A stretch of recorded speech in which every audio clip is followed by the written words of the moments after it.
All of us are dead. Episode 2, let's go.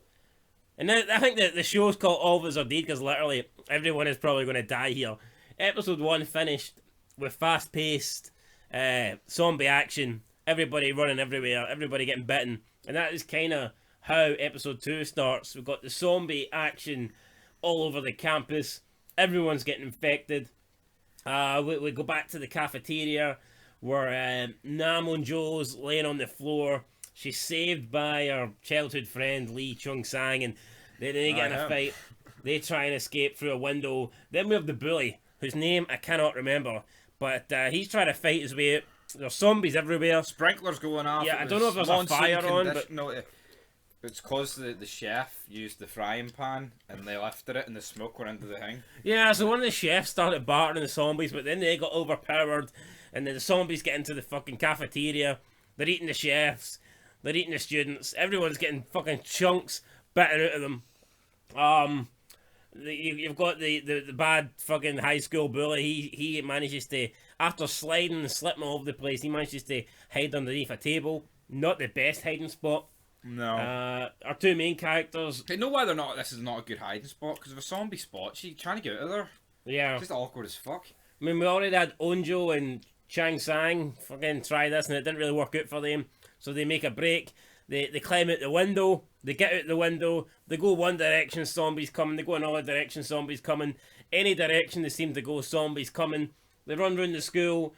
Even though there's a truck, someone infecting a truck is running over zombies, then he crashes. He's already been bit.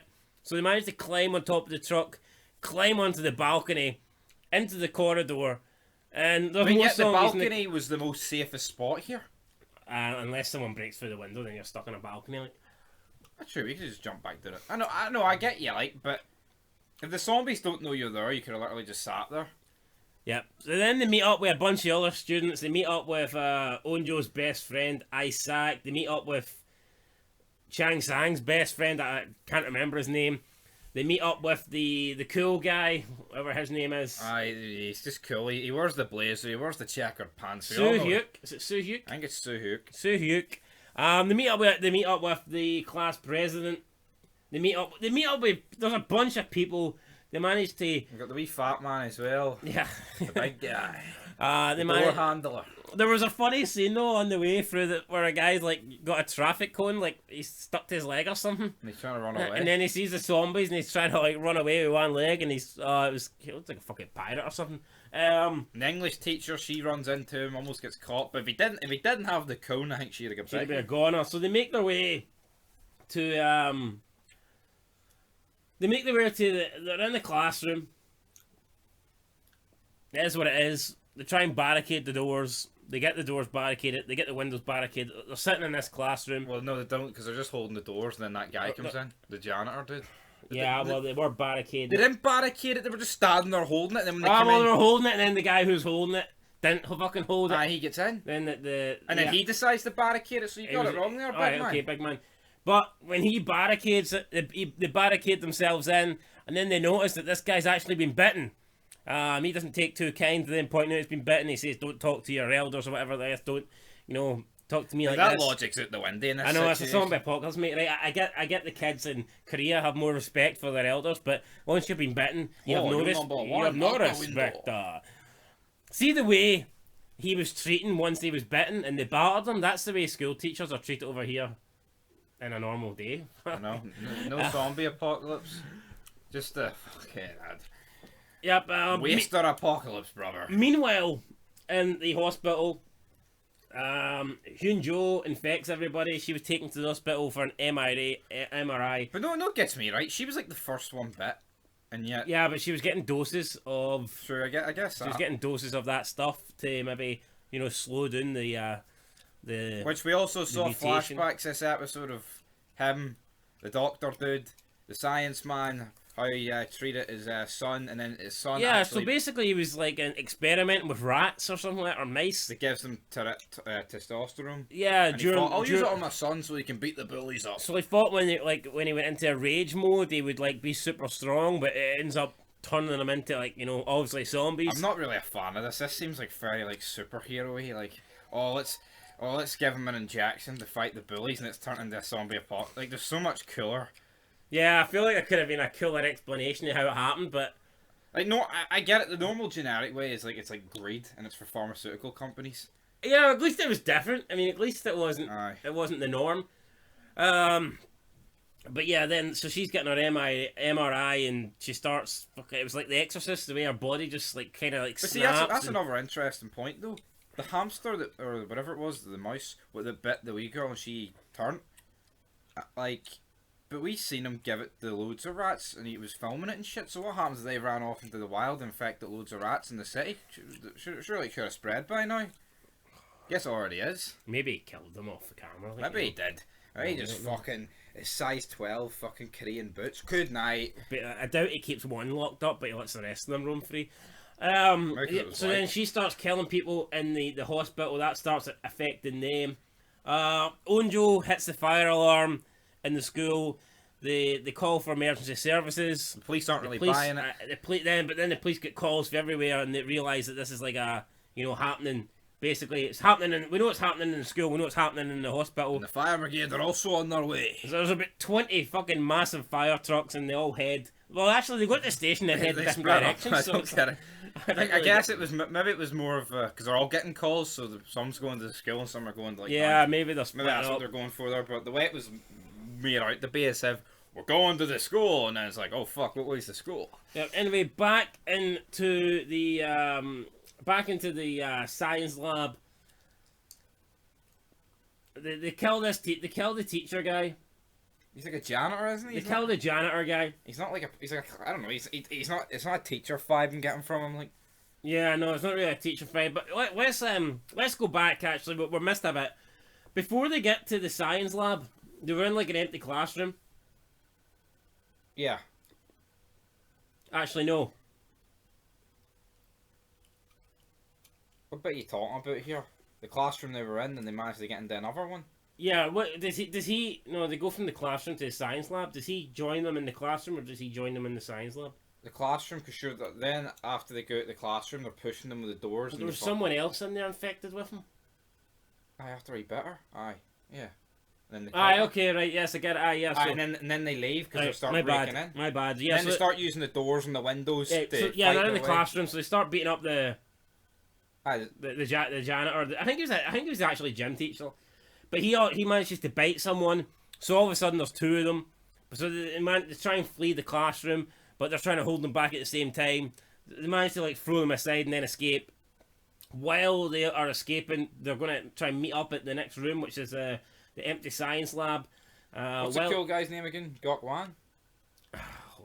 Shu Hook. He is fucking laying the smackdown here. He is whipping out. He's whipping out the fucking. He's like prime Jackie Chan here. He's got some serious skills, but unfortunately, they get split up. Get split up. He doesn't manage to meet up with them.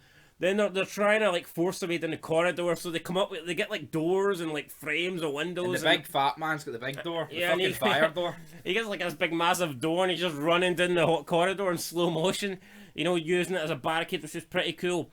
During this fight to try and get into the science lab, it's all the boys that are, doing all the work essentially, and the girls are doing nothing. Just sitting in the background. The one with the pink jacket was getting on my tits. And this isn't sexism. This is like fucking. This is just honesty. This is like real life. This is more likelihood what would happen. Now I'm not saying that one of them wouldn't join in or whatever, but I think the likelihood is it would be the boys that, because they're physically stronger. But you can guarantee. That's just factual information. You can guarantee if this was a UK show, they'd probably have one of the boys acting like very wimpy, and they'd have, oh, here's our strong female lead. So, I mean, I'm not saying that. I love Korea. I'm not saying that none of these females are going to turn out to be strong leads, but at the moment, it's all the boys that are kicking ass, and they're like the damsels in distress, and that's basically you're goddamn right. What is happening here. During this, though, they managed to get the fire hose to break the lock to the science lab. Some of them managed to get in, but someone gets a nasty bite, but we don't know who it was. And they managed to get in. There's a wee lad whimpering with the glasses on. We were like, it's him, but it's no him. Yeah. So our main character's best friend. Yeah. They say a sad goodbye. She kind of doesn't want to admit she's bitten, but then her eyes start bleeding, her nose starts bleeding. We have Chang Sang who's trying to get her away from On-jo, but she turns, she runs after her. We get loads of flashbacks, like showing them like growing up and stuff. So obviously they're pretty close. And Chang Sang like pushes her and she falls out the window. And then she starts holding on to her.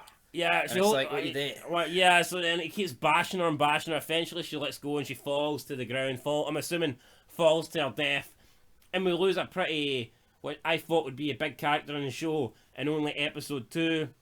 This seems to put On-jo in a, fucking state of confusion, state of fucking misery. But you would expect that. I mean, if this is your childhood friend and they're gone, then she's sitting there feeling sorry for herself, and probably rightfully so. Chong-san, who's supposedly like taking the lead here. I'm assuming he's the new de facto leader of the group since Big Man isn't there. Sir Hyuk isn't here. He comes up with a plan to try and grab the fire hose. After sticking his arm out to try and grab it, stupid idea, he gets a prosthetic arm, manages to grab the fire hose after several unlucky attempts, throws the fire hose out the window. They make a ladder out of it to start going down. So their plan is to try and get down. Sends one of he was going to go first, but then he looked at On-jo, who was like sitting there not doing anything, so I think he didn't want to leave her behind.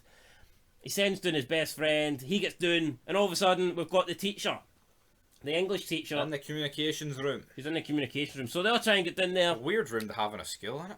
A communications room? Yeah, but it's probably the best room to be in, since you need to try and communicate with the outside world and try and get fucking rescued here, so let's all try and get down to the communication room.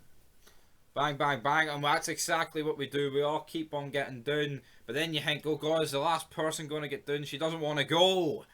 But he's like, damn it, you have to go, you have to live. I think the fat guy should have went last. Yeah, but he doesn't. He could have broke it. Great wee guy. He could have definitely broke it.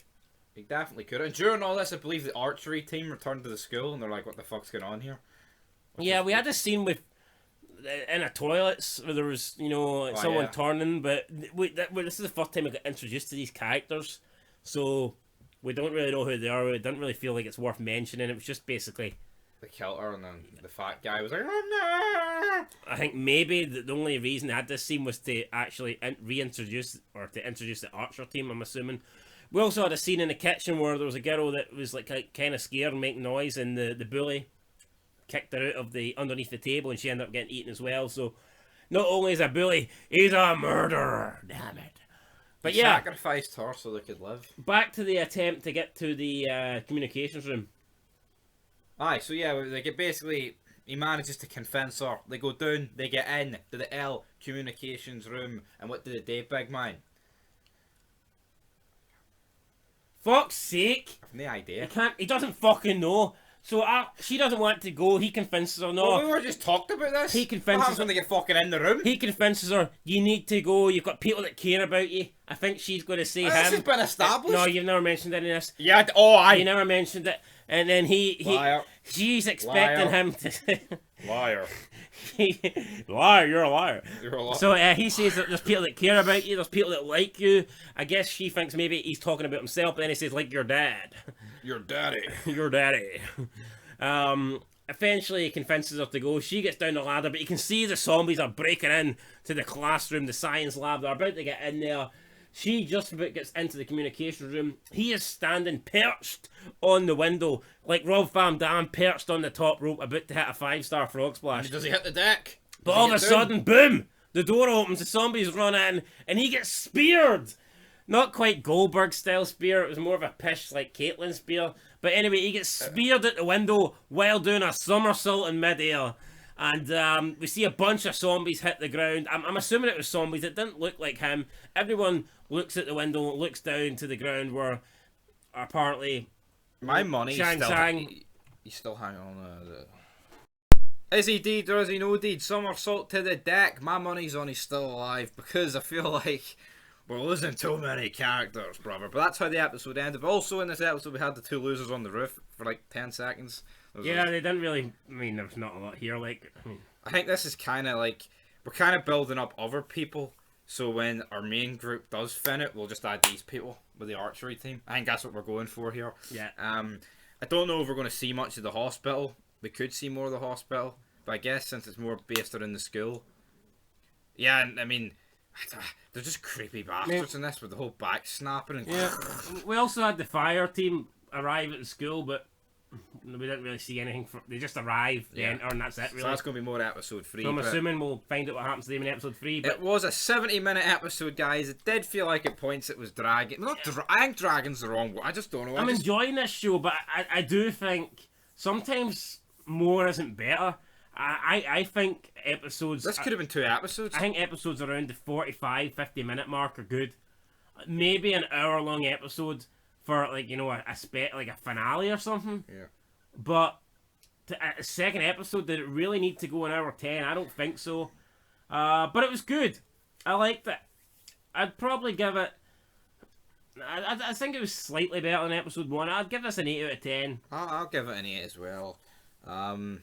And we're looking forward to episode 3. I'm just hoping... Well, apparently every episode is like an hour, but yeah.